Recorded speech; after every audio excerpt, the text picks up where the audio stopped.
Kementerian Pertahanan Rusia merilis rekaman saat-saat perpisahan para pejuang dari Republik Dagestan dengan masing-masing keluarganya. Rekamannya diunggah di akun Telegram @MOD Rusia pada Jumat 30 September 2022. Sejumlah wanita Dagestan tampak mengantar para pria mereka yang akan berjuang di medan perang. Suasana perpisahan yang menyentuh itu diabadikan di depan kantor pendaftaran militer Kizlyar. Pelukan dan pesan-pesan yang disampaikan menambah harus suasana perpisahan tersebut. Salah satu dari keluarga yang mengantar mengungkapkan bahwa mereka bangga dengan para pembela tanah air dan hanya percaya pada kemenangan.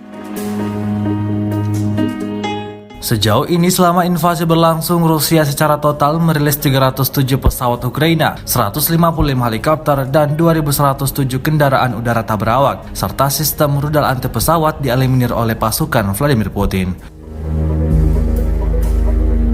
Sementara itu dari kubu Kiev, Kementerian Pertahanan Ukraina melaporkan 430 tentara Rusia dieliminir dalam sehari terakhir. Total 58.580 prajurit Federasi Rusia meninggal sejak awal konflik hingga hari ke-218.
Terima kasih sudah nonton.